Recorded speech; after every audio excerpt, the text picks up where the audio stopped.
Morning students, कैसे आप सब लोग अच्छे होंगे। और जहाँ तक मैं सोचता हूँ पढ़ाई अच्छी चल रही है क्योंकि आपको करने की वीडियो मिल रही है, पीडीएफ मिल रही है, समझ आ रहा होगा। एक बात है, आज हम अभी कंटिन्यू करते हैं।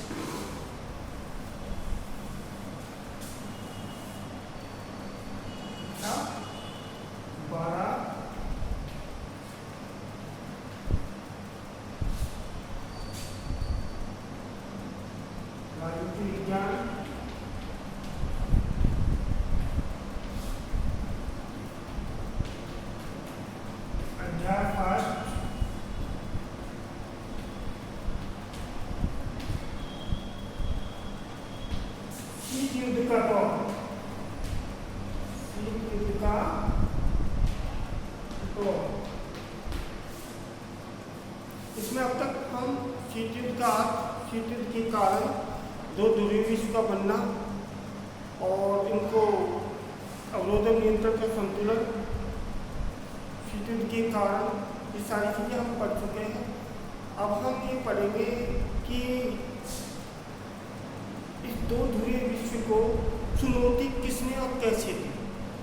चुनौती का मतलब हम कह चुके हैं, दो ध्रुवीय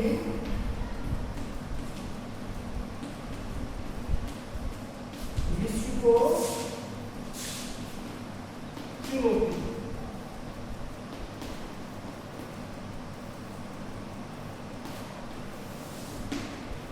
मतलब रोकना। इस दो ध्रुवीय विश्व को रोकने का काम किसने और कैसे किया, उसके बारे में हम पढ़ेंगे। तो वैसे तो आपको पता है कि 1942 में यूएनओ नामक एक संगठन बना था, यूएनओ, संयुक्त राष्ट्र संघ। लेकिन इसकी इतनी ज़्यादा वो दो ध्रुवीय विश्व को रोकने में इसकी इतनी अधिक सक्रियता नहीं रही है। कुछ एक मामलों में इसने जरूर, जैसे शीत युद्ध को वास्तविक युद्ध में रोकने के उद्देश्य काफी हद तक सफल रहा है, तो इसका कुछ वो नहीं था। तब बना था एक नया संगठन और संगठन का नाम था गुटनिरपेक्षता। दो ध्रुवीय विश्व को अगर चुनौती दी गई है तो गुटनिरपेक्षता या नाम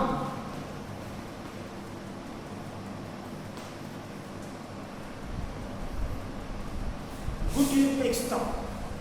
अब सबसे पहले तो हम इसके अर्थ को समझें कि क्या है गुटनिरपेक्षता। तो गुटनिरपेक्षता का सीधा सा अर्थ ये होता है, दोनों महाशक्तियां, दोनों ऐसी महाशक्तियां,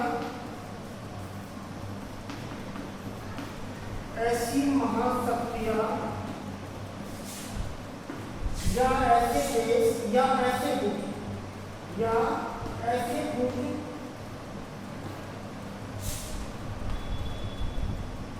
गुट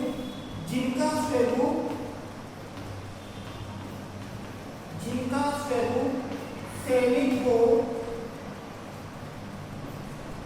उनसे दूर रहना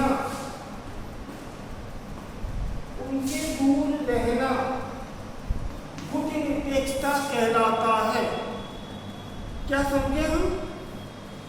विश्व के ऐसे गुट जिनका स्वरूप सैनिक हो, उनसे दूर रहना गुटनिरपेक्षता कहलाता है। कैसे? अब दो गुट बने हुए थे, एक तो था नाटो और एक था वार्सा। हम इसके बारे में बात कर चुके हैं। उत्तरी अटलांटिक संधि संगठन जो कि अमेरिका ने बनाया था, पश्चिमी यूरोप के देशों को मिलाकर। दूसरा था वार्सा पैक्ट जो कि सोवियत संघ ने बनाया था 1955 में, पूर्वी यूरोप के देशों को मिलाकर। तो पूरा विश्व दो गुटों में बट गया, दो महाशक्ति हो गई। तो इन गुटों से दूर रहने की नीति को कहते हैं गुटनिरपेक्षता। इन गुटों से दूर रहने की नीति को कहते हैं गुटनिरपेक्षता। ये क्यों बनाई गई, इसके बारे में हम बात करेंगे। कब बनाई गई और कैसे बनाई गई। अब देखो, पहले सबसे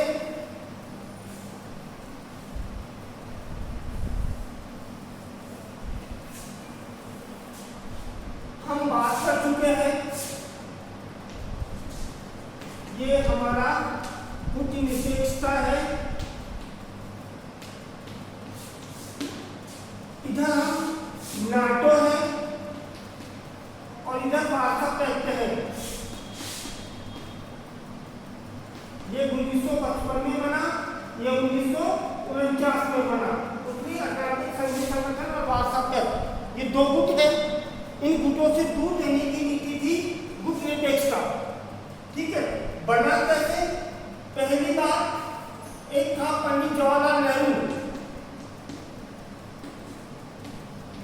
पंडित जवाहरलाल नेहरू ये थे भारत के, कहाँ के थे? भारत के। दूसरे थे यूगोस्लाविया है जोसेफ ब्रांस टीटो।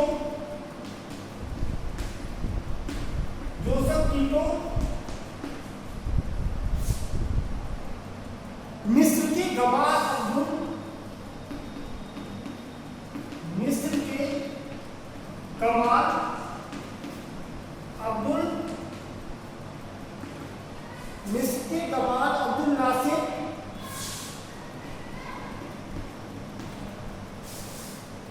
इंडोनेशिया के सुक्रोन, इंडोनेशिया के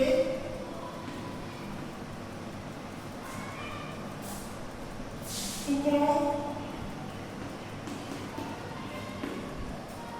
और घाना के एनकुमा, घाना के एनकुमा। ये 5 लोग थे। भारत के पंडित जवाहरलाल नेहरू, यूगोस्लाविया के जोसेफ टीटो, मिस्र के गामा अब्दुल नासिर और इंडोनेशिया के सुक्रोनो और घाना के एनकुमा। ये 3 जो थे शुरू के, ये गहरे दोस्त थे।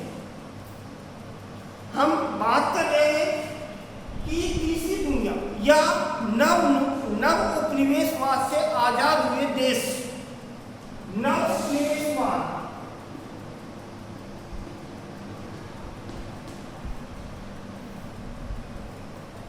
ये हम कह सकते हैं कि उपनिवेशवाद से आजाद हुए देश का एक संगठन था।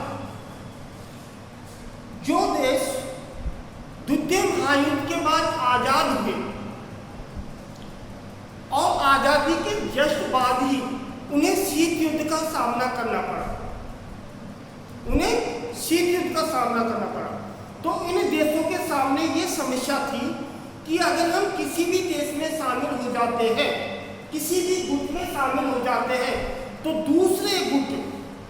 दूसरा गुट हमारी स्वतंत्रता को छीन सकता है और हमारी जो विदेश नीति है उस गुट के अनुसार बनेगी। हमारे आर्थिक, सामाजिक, राजनीतिक सभी विकास अवरुद्ध हो जाएंगे। हम अभी इतने गरीबी में से निकले हैं या हम गुलामी से निकल रहे हैं, तो ऐसा ना हो कि हम किसी गुट में शामिल होकर वापस किसी गुलामी को स्वीकार कर लें वापस। क्योंकि इस गुटों में शामिल होने का मतलब है कि अपनी स्वतंत्र विदेश नीति का निर्धारण नहीं करना। अपनी विदेश नीति का निर्धारण किसी माध्यम से होगा। अगर इस गुट में शामिल होगा तो ये करेगा अमेरिका। अगर हमें किसी भी देश से कैसे भी संबंध बनाने हैं तो इसका निर्धारण कौन करेगा? ये। इसमें शामिल होगा तो कौन करेगा? ये। तो यहाँ ये राज्यों को अपनी संप्रभुता, जो द्वितीय विश्व थे या जो अभी द्वितीय महायुद्ध के बाद आजाद हुए, उनको अपनी संप्रभुता को बनाए रखने की, संप्रभुता का तो आप बता चुके कि संप्रभुता अंग्रेजी के सुपरनेटिव शब्द का हिंदी रूपांतरण है, जो कि सुपरनस शब्द से निकला है। सुपरनस का अर्थ होता है सर्वोच्च शक्ति। राज अपने आंतरिक और बाहरी मामलों में स्वतंत्र रह के कार्य करे, उसे बोलते हैं संप्रभुता या प्रभुता। ये तो तब होता है, संप्रभुता तब होगी जब इन गुटों में शामिल नहीं होंगे, राइट? तो अगर इन गुटों में शामिल हो जाते हैं तो इन राज्यों को अपनी संप्रभुता खोनी पड़ती है। इनके अनुसार अपने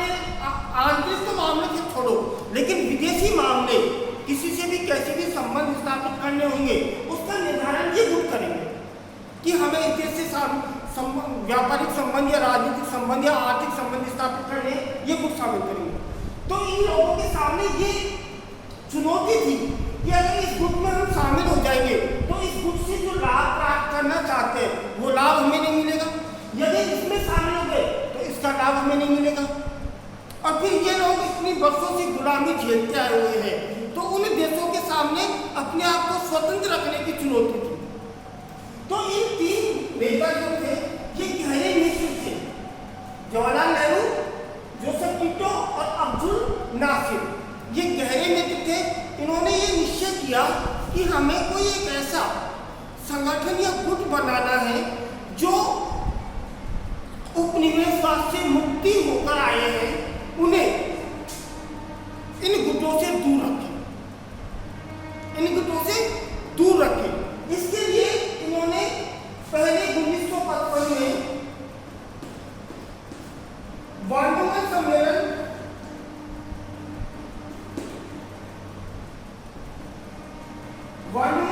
में मिले और वहां नाम या गुट निरपेक्षता की पृष्ठभूमि तैयार की कि हमें एक ऐसा गुट बनाना है जिसका मुख्य लक्ष्य या उद्देश्य ये होगा कि जो ये गुट है सैनिक गुट उनसे दूर रखें, उनसे दूर रहे और अपना सामाजिक, राजनीतिक, आर्थिक विकास कर सके, साथ ही दोनों महाशक्तियों से सहायता उपलब्ध ले सकते। अगर हम इस गुट में शामिल हो जाएंगे तो इसकी सहायता नहीं मिलेगी, इसमें शामिल हो जाएंगे इसकी सहायता नहीं मिलेगी, लेकिन हम दोनों ही गुटों से अलग रहते हैं तो दोनों हमसे सहायता करेंगे। क्यों करेंगे? इसको ये उम्मीद रहेगी कि मेरे गुट में शामिल हो जाएगा, इसको ये उम्मीद रहेगी ये मेरे गुट में शामिल हो जाएगा, राइट। तो ऐसी स्थिति में ये तीनों पहले वार्डोमन सम्मेलन में मिले 1955 में। उसके बाद इन पांचों लोग मिले थे 1961 में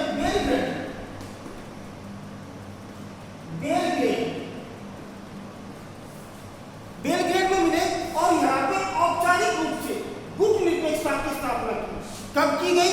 1961 में, अप्रैल 1961 में बेलग्रेड सम्मेलन में गुट निरपेक्षता की स्थापना की गई। आपसे क्वेश्चन पूछ लिया जाए गुट निरपेक्षता की नीति, ये गुट निरपेक्षता की स्थापना कब की गई? पहला उत्तर इसका यह है 19 अप्रैल 1961 में बेलग्रेड सम्मेलन में। दूसरा क्वेश्चन यह आ जाए कि गुट निरपेक्षता की स्थापना किसके द्वारा की गई? तो हमारे सामने ये लोग हैं, 5 लोग। कौन कौन से? Pandit Jawaharlal Nehru, Joseph Tito, Abdul Nasser, Sukarno और एल्कुनो। इनके साथ साथ इस सम्मेलन में 25 देशों ने मिलकर इस गुट निरपेक्षता की स्थापना की, राइट। अब इस गुट निरपेक्षता का उद्देश्य क्या है?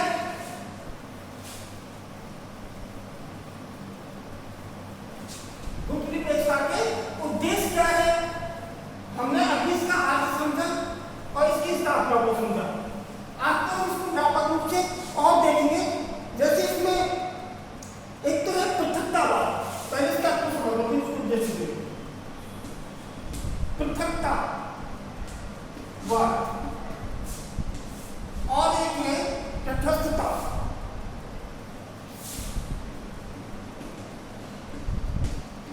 दो चीजें, गुट निरपेक्षता को दो चीजों से जोड़ा गया है, एक तो है पृथकतावाद और एक है तटस्थता। पृथकतावाद का मतलब है दोनों गुटों से अलग रहने की नीति, दोनों गुटों से अलग रहने की नीति पृथकतावाद कहलाती है। लेकिन यह पृथकतावाद नकारात्मक नहीं है, नकारात्मक नहीं है, सकारात्मक है। क्या है? सकारात्मक है। वो कैसे? कि अगर हमारे जो गुट निरपेक्षता में शामिल देश है उनका उद्देश्य सदता हो, उनको कुछ लाभ होता हो, तो वो दोनों गुटों से शामिल हो सकते हैं, बिल्कुल अलग नहीं रहेंगे विश्व से। पृथकतावाद का तो मतलब है बिल्कुल अलग रहना, लेकिन यह अलग नहीं है, इनमें शामिल होकर शीत युद्ध का विरोध करना या शीत युद्ध को रोकना पृथकतावाद कहलाता है। ऐसा नहीं है कि हम ये दोनों गुट नाटो और वार्सा या दोनों महाशक्ति अमेरिका और सोवियत संघ दोनों गलत कार्य करते हैं तो उसका विरोध नहीं करना, ऐसा नहीं है, उसका विरोध करना भी है, उसको रोकना भी है। इसका पृथकवाद का कि दोनों शक्तियां आपस में अगर कुछ गलत करती है तो हम पृथकवाद का सीधा सा ये हुआ कि हम उसमें शामिल नहीं होना। लेकिन यहाँ पृथकवाद को सकारात्मकता रूप में लिया गया है। सकारात्मकता का मतलब है कि दोनों कुछ गलत करते हैं तो उनको रोकने की नीति, हम उसमें शामिल होकर उनको गुटों में शामिल नहीं होंगे लेकिन दूर से रहकर उनको रोकने का प्रयास करेंगे। तटस्थता का मतलब है कि हम अपने स्तर पर या अपनी जगह पर स्थिर रहना, कि हमें किसी भी ग्रुप में कोई किसी भी प्रकार का भेदभाव या किसी भी प्रकार के आपस में समझौता नहीं करना, इसकी तटस्थता है। लेकिन तटस्थता को भी हमने ये केवल ये है कि युद्ध में शामिल होना ही नहीं है। युद्ध किसके बीच? नाटो और वार्सा पैक्ट, दो गुट है, तो दोनों गुटों मतलब शीत युद्ध में शामिल नहीं होना है, शामिल ही नहीं होना बल्कि शीत युद्ध का विरोध भी करना है। तटस्थता का मतलब क्या है कि दोनों गुटों के मध्य हो रहे शीत युद्ध में शामिल नहीं होना है, साथ ही इन गुटों पर इस शीत युद्ध का विरोध करना है या उसको रोकना भी है। ये इसका दोनों का पढ़ा हमने। एक पृथकवाद बिल्कुल अलग थलग रहना, लेकिन पृथकवाद नकारात्मक नहीं है, सकारात्मक है कि हम आप लोग अगर गलत करोगे तो हम उसका विरोध करेंगे। ऐसा नहीं कि हम आपसे डर के चुप रह जाएंगे। ये पृथकवाद। तटस्थता अपनी जगह पर रहना, तो हम युद्ध में शामिल नहीं होना कि किसी भी कोई भी दोनों देशों में युद्ध हो रहा है तो हम किसी का पक्ष नहीं लेना है, लेकिन हम उसका विरोध भी करना है। तो दोनों सकारात्मक रूप में क्लियर। अब अगला जो है इसके उद्देश्य, गुटनिरपेक्षता का उद्देश्य क्या था?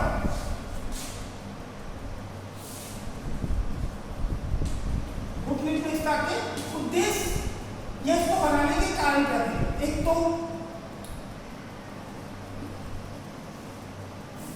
शामिल गुटनिरपेक्ष में शामिल देशों को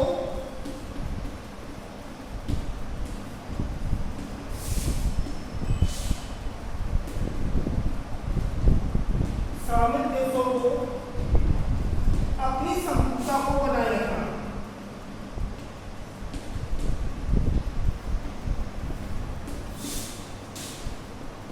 अपनी संप्रभुता को बनाए रखना। दूसरा इसका उद्देश्य था सैनिक गुटों में शामिल नहीं होना।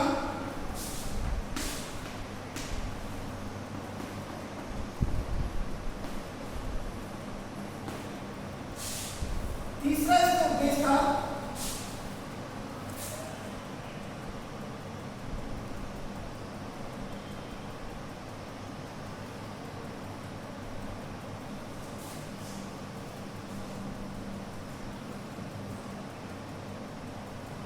दोनों महाशक्तियों का शीत युद्ध को रोकना या उसका विरोध करना,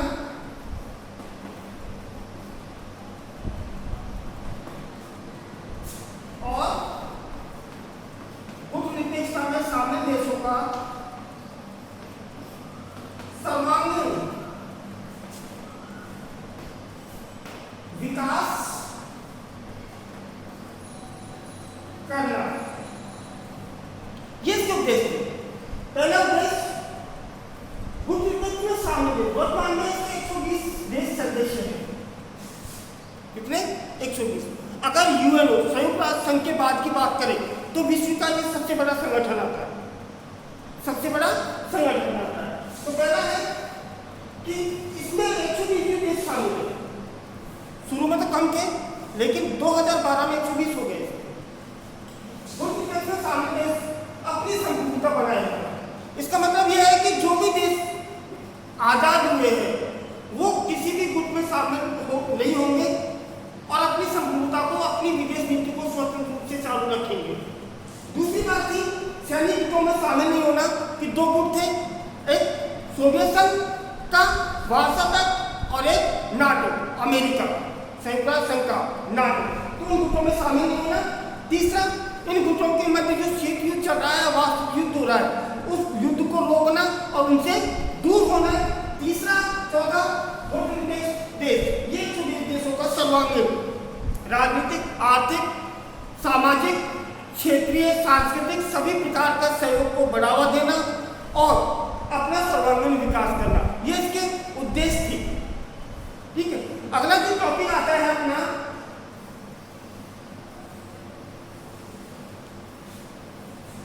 वो है नव अंतरराष्ट्रीय आर्थिक व्यवस्था।